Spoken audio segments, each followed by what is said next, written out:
আমরা এখানে অনেক রকম খরগোশ দেখতে পাচ্ছি। আসলে খরগোশের যে অনেক ধরন, দেশি বিদেশি, সেটা এই খরগোশ না দেখলে বোঝা যাবে না যে কত রকম। দেখেন কত রকম। এটাকে বলে হচ্ছে লায়ন লব।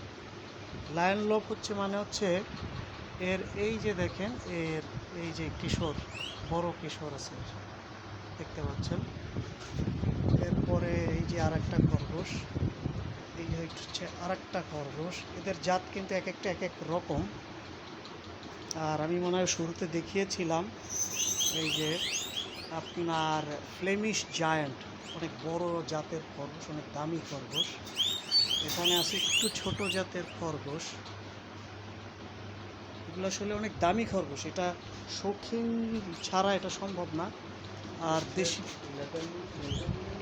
এই যে নেদারল্যান্ডের আরেকটা খরগোশ, নেদারল্যান্ড ড্রফ। নেদারল্যান্ড ড্রফ ডফ।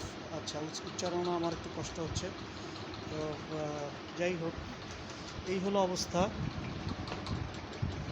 এই আরেকজন আছেন হল্যান্ড লুপ। এখানে আছে লায়ন লোপ। এই যে দেখেন কেশ, এক একটা এক এক রকম আসলে।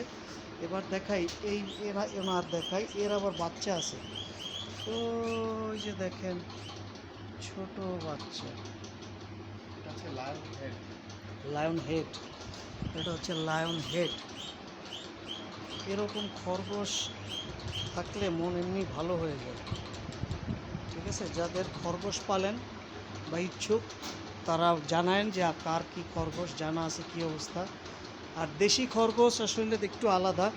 দেশি খরগোশটা অনেকটা এই যে, এগুলোর দাম কম, এগুলো অনেকে খায়। আমি জানি না, কখনো খাই নাই। আপনারা জানাবেন, কেউ যদি খরগোশ খেয়ে থাকেন, সেটা আসলে কীরকম কী, কতটুকু মজা বা আসলে ঠিক কী অবস্থা জানাবেন। এখানে দেখেন এত সুন্দর খরগোশ, এত সুন্দর চোখ তার। এই যে দেখেন চোখ, মনে হয় চোখে ইয়ে দেওয়া, এই চোখে কাজল দেওয়া। দেখেন কি সুন্দর। আসলে এগুলো আল্লাহ তাআলার সৃষ্টি, এত সুন্দর, ভালো লাগার মতো জিনিস। তো ধন্যবাদ সবাইকে। আবার কোনো এপিসোডে দেখা হবে।